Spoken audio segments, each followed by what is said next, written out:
Going on, Andy? Thank you so much for joining me today. I really appreciate you taking some time to join us on the Youth Leaders Wealth Management Podcast, episode 5. I'm super excited to have you on. So just to give you everybody a little bit of a explanation on Andy. Andy Krafft is a Calvin University alumni and currently a financial planner at Luminary Wealth based in North Carolina. So how are you doing this morning, Andy? Doing good. Yeah. Thanks for having me on, Ryan. Appreciate it. So I wanted to talk a little bit about your early years to start. So being from Calvin University and studying accounting there, what kind of drove you to start studying accounting and then out of school actually get into the accounting field specifically?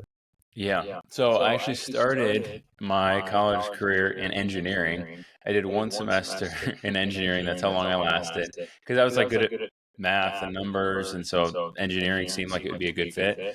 And then I got into chemistry, like the science side, and realized it was not for me.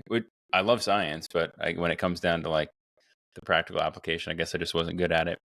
So I had some other friends that were thinking about business. My dad started his career as a CPA, switched to financial planning. So he said, if you're thinking about business, go accounting. You can kind of go anywhere from that, which is, somewhat true. It does serve as a great foundation. So decided to pursue accounting.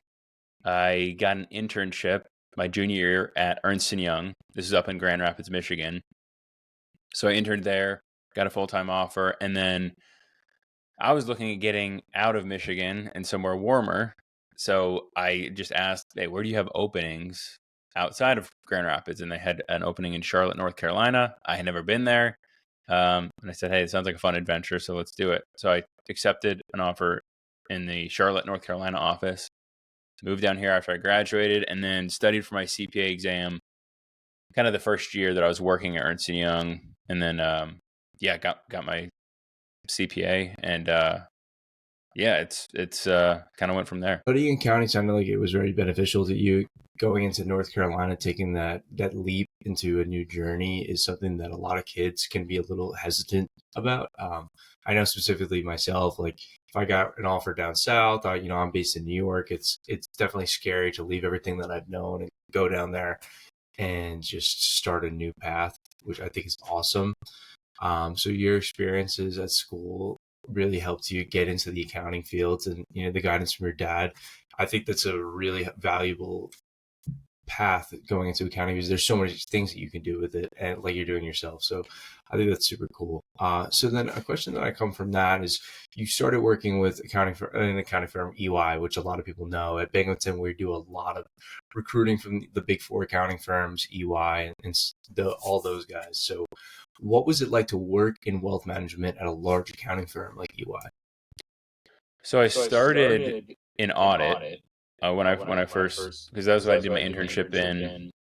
But I was fortunate to where the team that I got placed in was their wealth management group. So I wasn't auditing manufacturing companies. I wasn't going into warehouse counting boxes. I was auditing private equity funds. And the biggest thing there is we're looking to see if the valuations that they've assigned to their portfolio companies, if those are reasonable. So that was actually quite a bit of fun because we would take their, one that I was working on, they had like 60 portfolio companies. And so we'd go through every one, do a deep dive on their valuations, looking at the financial statements of the underlying companies and determining is the fair value that they've assigned and are reporting on their financial statements reasonable. And so I got to get into investment valuations there, which was really interesting. And I was thinking about doing the private equity path, but I realized I really wanted to work more with people. Like relationships were important to me. And I just wasn't getting that. Just wasn't in the nature of where I was at in audit. So I wanted to pursue maybe the tax side with the intention of like, maybe at some point I'll end up in financial planning. And so I switched over to the tax group, which was part of their private client services practice. So it was working with high net worth individuals and their businesses. There's a lot of people with real estate or people who had just built up a lot of family wealth through their business. And so that's primarily who I was working with there. Really great experience working on the tax side. Like over the couple years that I did that, I don't know, I worked on hundreds of returns, like partnership returns, S corp returns, and individual returns primarily. And it was really cool to see actually how the numbers flow through the return. It's painful to go through and like just do tax prep, but it was actually really helpful to kind of see just numbers flow through a return. And that's kind of impacted the work that I do today. But, and with like being part of the tax practice, it was all numbers. I wasn't getting to see, and it's understandable. I wasn't really getting to have any client interaction because I was just a senior at the time. And that was mostly done at like the partner senior manager level. But I really liked the personal relationship side of things. And that's what I wanted more of. I wanted a good balance between technical and personal, and financial planning or wealth management kind of fits perfectly into there. And so that's when I decided to kind of take the leap into financial planning after a couple of years of doing that. It was also an improvement in hours, kind of going out of the tax space. I had several 100-hour weeks when I was working there, and almost lost my mind. But it was a good experience. Looking back after the fact, it was not fun while I was in it, but yeah, that experience was so valuable to what I do now. That's really cool. I think I hear a lot of people say that, accounting and finances are kind of like the language of an entrepreneur and the language of really finance in a way, so that when you go out on your own, that's really what you need to know. So looking at thousands of S Corps and C Corps and the stuff that you guys did at EY, especially for wealth management, in the wealth management industry, must have been so valuable when you went out on your own, and really being able to see like, okay, and not only for myself as a business, but like, helping clients and having a really good understanding of the backbone of what's going on, being able to see it, I think would probably be invaluable. So that's really awesome. Mm-hmm. And then, yeah, like I like how you hit on the few 100-hour weeks. And I know tax season probably got crazy there. Oh yeah. But that is a big concern for a lot of people. Like, how many hours am I going to be working in a week?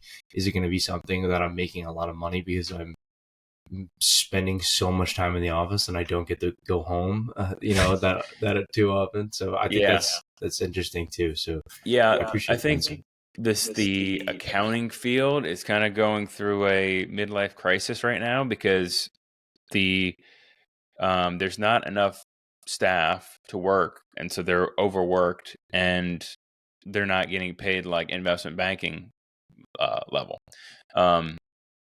And so I don't know. I think there's a shift happening. I think what's going to have to happen, I think just accounting firms at large are going to have to increase their prices. The industry is sort of downgraded ourselves. You look at like attorneys and like law firms, and like when somebody goes to an attorney, they know they're going to pay the big bucks. Like, okay, this person's an attorney, and I'm going to have to pay money to get their valuable advice. But people, for some reason, don't think the same thing with the CPA.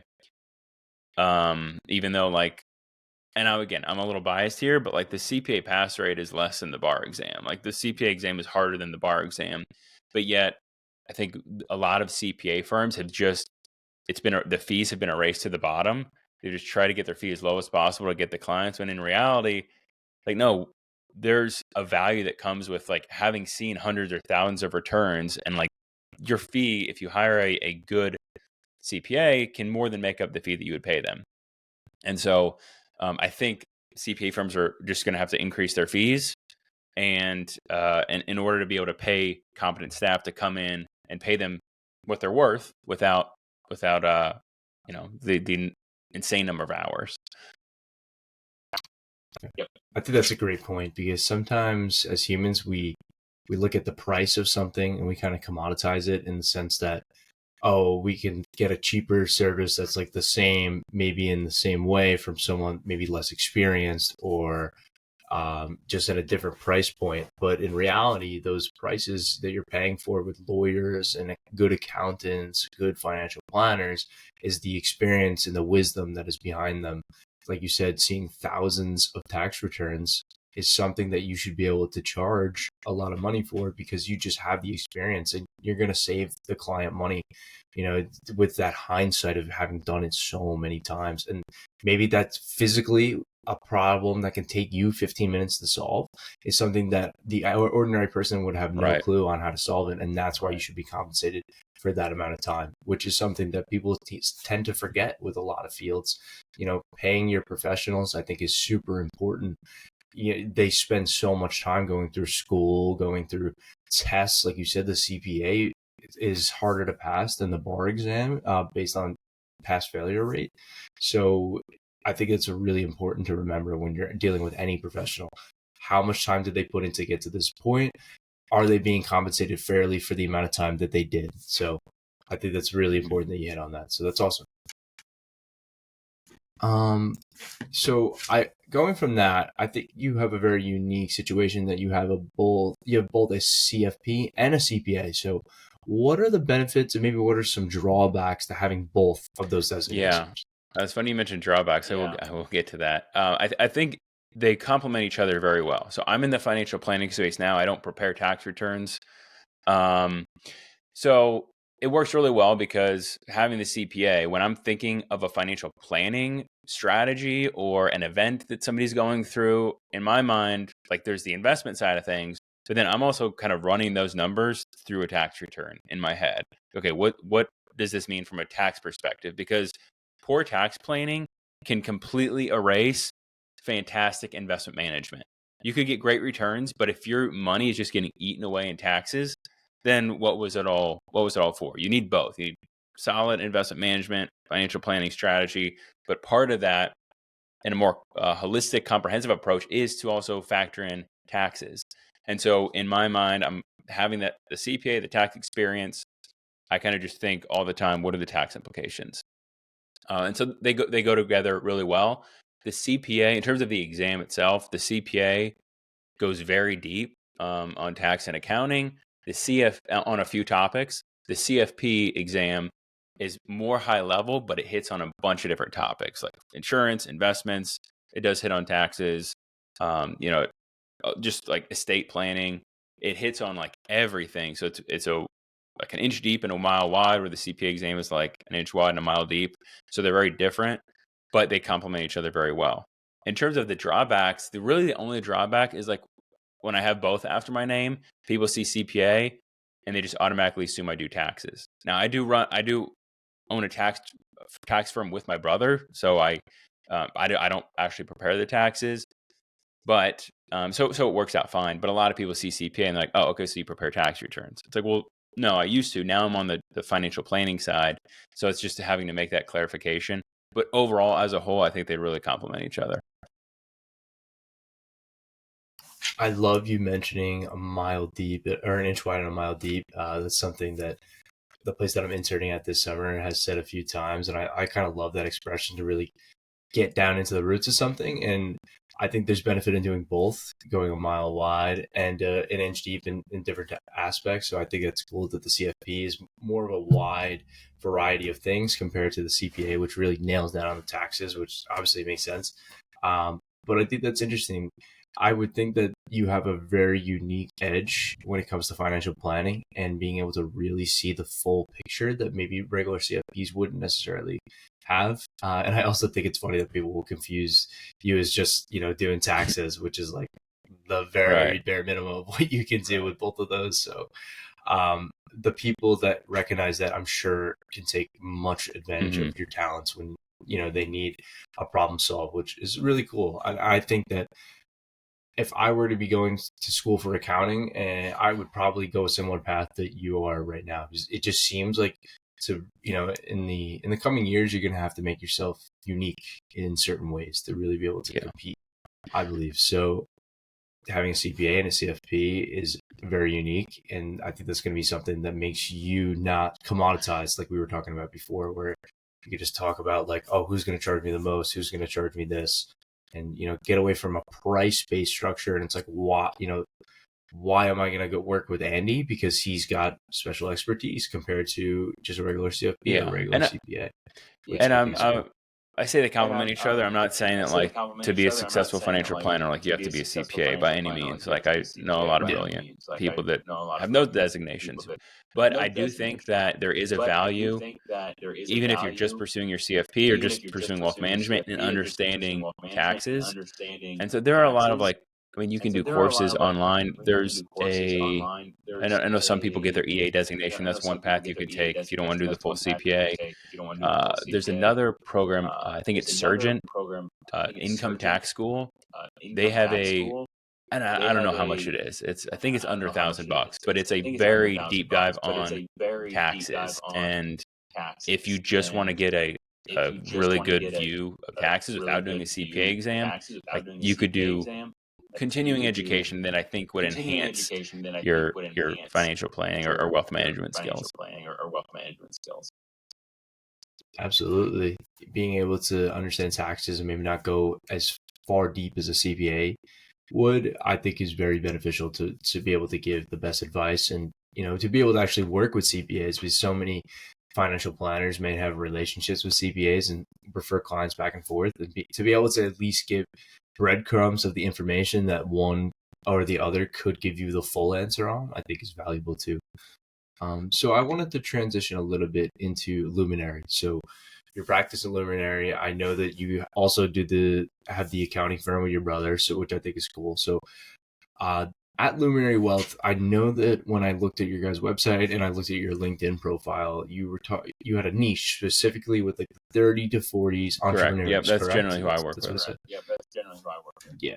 So I think that's very interesting. So how important is appealing to your practice to a specific niche like Luminary does with middle-aged entrepreneurs? I think it is important, and I didn't always practice this. Early on, it was just take anyone and everyone who approached me, and that was good from a perspective. Like I was able to see a bunch of different things. Like I've seen in a lot of people with like equity compensation, people that are like working abroad. That's a whole unique area of taxes, and then people with real estate and businesses. But you can't know everything about everything. And what I found is that like when you're trying to switch between clients with these very different situations, like you can be inefficient, because okay, now you're in equity comp and then you switch over to real estate. I think you can be much more effective by just focusing on one thing. Not to say you can't know enough about all these different things, but I think if you're trying to increase your education, your experience, having kind of one area that you focus in is going to help you like expand your knowledge in that area, because you're not trying to spread yourself too thin in all these different areas. But then also clients are going to see, oh, you have experience in this. This is what you do. You're perfect for me. And so most of the people reaching out to me now, because this is mostly what I talk about, are people with businesses and or with real estate. Now, I'm not an expert on having a specific niche or niche, however you say it, but people will say that I'm not specific enough, and so I probably need to get even more specific. Like there are people that just focus on people that want to travel, or people that are in a specific the tech industry. Like I'm not really industry specific. It's really just I have a lot of experience with people that have businesses and people that own real estate, and there's a bunch of tax planning opportunities in those two spaces, and so that kind of comes together with my level of experience. But I do think it is important to be able to just get really good at one area and serve those clients very well. How did you specifically come to the conclusion that you wanted to work with the 30 to 40 entrepreneurs? And once you did, what did you need to do to come up with the expertise to help them specifically? So it kind of just happened. I didn't necessarily say, okay, I'm going to do this. It's just the clients that I started to acquire had some either a business and or real estate. And so I kind of just started to get good at that area, because of the people that I had already been working with. And then in terms of like the age group, 30s and 40s, I'm 32. And again, most of the people that were coming to me either through referrals or social media we're in that age group, and just because we're at a similar phase of life, it just fits well. And so that's kind of just said, you know what, these are the people that I really enjoy working with. Not saying that I won't work with anybody else, but like this is kind of my bread and butter here. And so it kind of just happened, I guess. It's really cool. You just kind of being a product of your environment, and that's who you're appealing to, and that's what you needed to do. So I think that's super cool. So thanks for that insight on the niches. So I want to talk a little bit more about Luminary, and I think an important aspect for a lot of upcoming wealth management professionals to understand is industry growth. So where does Luminary go, or how does Luminary go about acquiring new clients? Are you guys based on referrals? Or do you guys go hard with marketing? What is your guys' strategy? Yeah, good question. Yeah, that's the biggest question on everyone's mind when they're coming into it. I mean, referrals are, a big source, but you eventually kind of tap those out because, I don't know, in my experience, people they're not just sitting around with their friends talking about personal finance and who they use in their own personal financial situation. So, and then people are only so comfortable talking about that with other people. But referrals are one source. I mean, for me, it's primarily been social media. I would say LinkedIn has been kind of the best just because there are other business owners on there. And I've just been posting almost every day, trying to add value. I don't post stuff on like, here's what I do, come work with me. Or and you can definitely tell like people on LinkedIn it's just literally a sales pitch. Like that's not going to trigger anybody to want to work with you. I just try to add value. Every post I try to say, could somebody get something valuable out of this? And then that I think attracts people that want to work with me. And so most people that reach out to me because they've seen and I kind of incorporate like just my personality a little bit about my own life. Like I just had a post about, my wife having her second kid, and like that kind of stuff just, I think, attracts the right people. And so they see my personality, they know who I work with, they already know that I'm competent because they see the stuff that I post about. So it makes the sales pitch not really a sales pitch. We have an intro call, and if for them, if the value and the pricing makes sense, then we'll work together. I don't have to have a huge sales pitch because there's already been sort of a semi relationship development there. And so that's kind of how I've approached it. I haven't really dumped money into ads. I mean, here and there, but it hasn't really amounted to anything. What has really been valuable for me is really just trying to show up consistently and add value. And it does take time. It's not something that happens overnight. But again, if you want to be in this industry for the long term, it's building a reputation for yourself, building up who you are and being patient with it, and eventually those people start being drawn to you that you want to work with. That's a great outlook. I think that a lot of people misunderstand the power of LinkedIn, being able to be in a place with a lot of business owners, like you're appealing to a lot of professionals that can see, oh, Andy's a competent guy. I've been seeing him post on LinkedIn for a year every day about different financial planning topics. And, once I have a question, it's like, I know who I'm going to go to. If I'm not in the industry and I know someone that's been really active, hitting it hard there, it's just in the same way that any other industry. If I had a lawyer that was posting about law topics all the time, I'd be like, that's the guy. He's doing a lot of stuff, which I think is super valuable. So I'm glad that you guys are working on that. And also, everyone has the referrals waiting to come, which is cool. But yeah, I appreciate your insight on the clients. A lot of people don't really understand the different ways that clients are acquired. I think that's something that I really lacked when I first was starting to be interested in the industry, because people come in and think like, oh, I got a cold call, right? And that's not necessarily how it's done anymore. Right. So I'm glad that that's not something that like everyone's still hitting hard. And and to go along with that, I mean, networking events are another way that people do it. I absolutely despise that. I did that for like a year, like early on in this, and actually it was kind of like COVID that cut that all off, which I'm very thankful for, because that's what caused me to shift to social media. Like showing up in a suit. There's a bunch of other financial advisors there just passing out their business cards. Like, just, it's so, I don't know. It felt disingenuous. Is that the right word? Like, it just didn't feel genuine. Like, people are there to try to sell something, as opposed to just trying to add value. And I met people, there's still people I keep in touch with that I just happen to meet through networking events. But in terms of like client acquisition, it just wasn't an effective strategy, because I think in the wealth management space, it's about relationships, and that takes time to develop. And so that's why I kind of shifted more to the social media. I'm sure it works for people. I know it works for people, but that wasn't how I wanted to build things.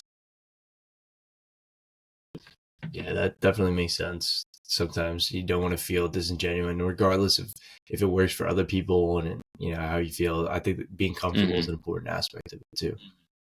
So I have a question. I'm not sure if you've ever read Morgan Housel's book, Psychology of Money, or you heard of it. Yeah, so he just released a new book called Same as Ever.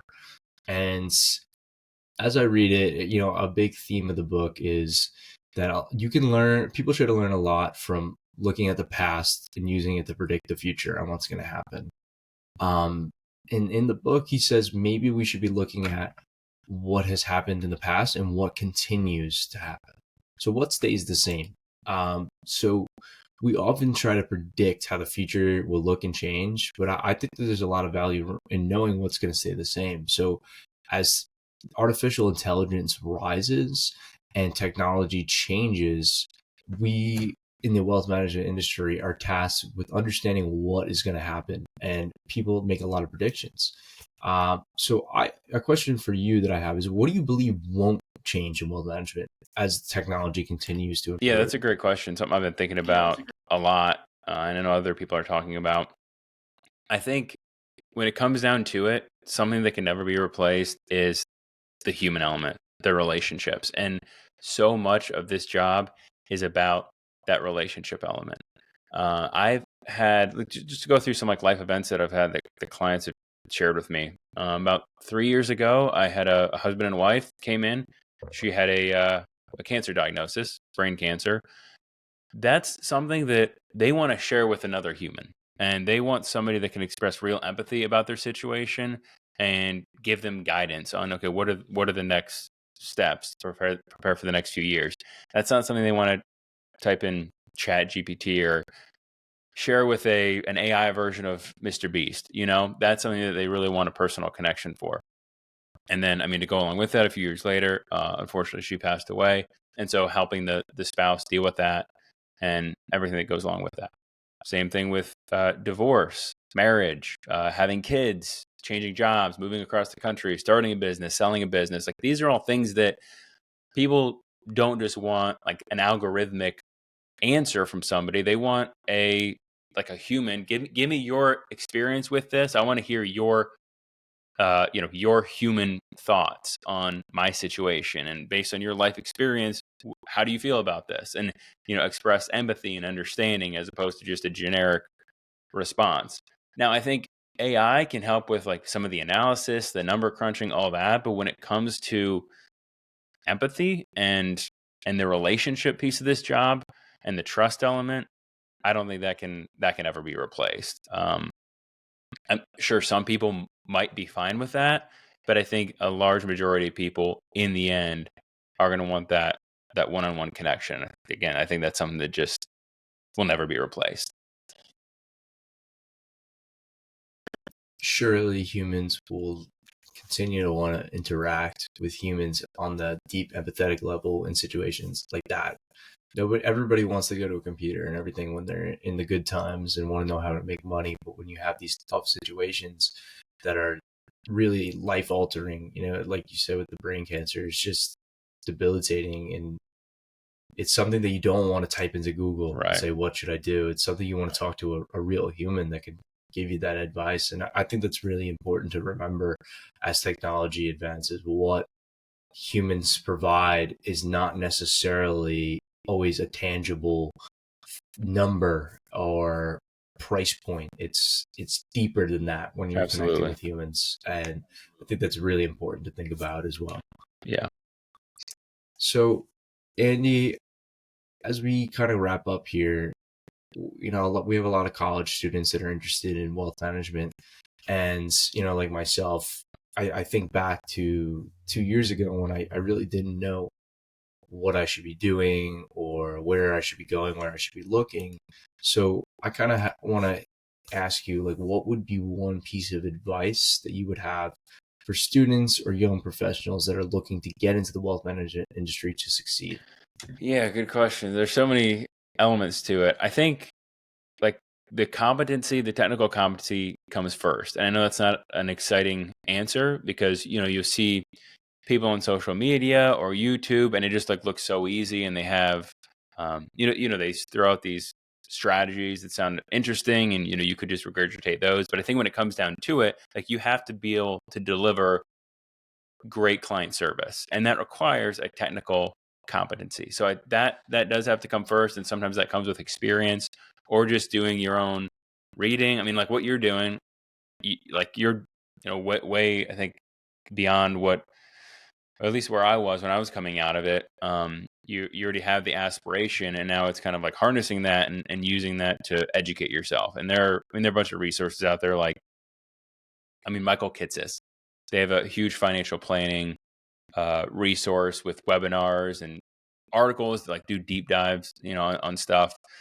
From a tax perspective, there's, like I said, Surgeon is one that, and they actually have financial planning topics as well. Those are just some like web-based courses that you can take. And so I think developing a technical competency is like first priority, and then being able to transition to a good client service. So you're not going to be able to run a business if you're actually not servicing your clients well. So what I think in terms of client service is, I think the three most important things: timely, transparency, and thoroughness. Like I think when clients come to you with a question, they want an answer timely. They don't want to have to wait weeks to get a response from you. They want transparency in both the advice that you're giving and in the fees that they're paying you. Just being honest and transparent, not trying to like hide anything. And then number three, being thorough. People don't want an answer that they can get from Google or ChatGPT. They hired you because they want something specific to their situation. So those are the three things I really try to deliver: timeliness, transparency, and thoroughness to provide good client service. If you can do those things, I think you're going to be able to keep those clients for life. And then kind of the final thing, so first, competency, second, that will translate hopefully to good client service. And then third, I do think like marketing is important. And I don't mean from an ability to just like, maybe you're not into like designing things or crafting your own website, things like that, but just like being able to share, your knowledge with people and share value, whether that be on LinkedIn or podcasts or videos, whatever it may be. But nobody will know if you exist if you're just sitting behind your desk, not sharing it with the world. So I think that's where social media can be a valuable tool. And I wish I had started earlier. Like I really just started social media actively over the past few years. I really wish I would have right off the bat started trying to add value on different social media platforms. And so but before you can do that, again, you have to have the technical competency, because then you have something to share. And so I think that is kind of the final piece. But I think if you can have those three things: the competency, the building a good client experience, and then being able to market or share that value with people, I think you're going to have a great career ahead of you. That's really great advice, and something that everyone that's listening should really write down, hammer in, being timely, transparent, and thorough. I thought of the 3 T's in my head once you said it. Like, I think that's really important for developing yourself into a great financial planner, just being the person that people actually want. A lot of times when I'm doing stuff, like when we're doing LinkedIn, when we're doing this type of content, I just think in my head, like, how would I provide value for myself in a way? If this is good enough for myself, if this is the job that I would want done for myself, that's the value that I want to provide. Anything less is not what you should be doing. You should be going harder. So I think that's really important to consider in the sense that clients want the best and what's best for them, obviously. So I really think that advice is great. And Andy, I appreciate you coming on this morning, and I thank you for taking your time to talk to me. This has been so insightful. I'm so glad I got to learn all about what it's like to work as an accountant and then transition over, all the different practices and your insights onto the future. And Thank you, Ryan. Thanks for having me on. I enjoy this, and keep doing what you're doing, man. It's awesome. We need more of it. I appreciate it. Thank you. Alrighty, and everybody that's watching, please don't forget to like, subscribe, comment. Let us know. Your guys' feedback really tells us what we should be doing, any changes we should make if you guys like it. So I appreciate any insight onto what we're doing. So thank you guys. Bye-bye.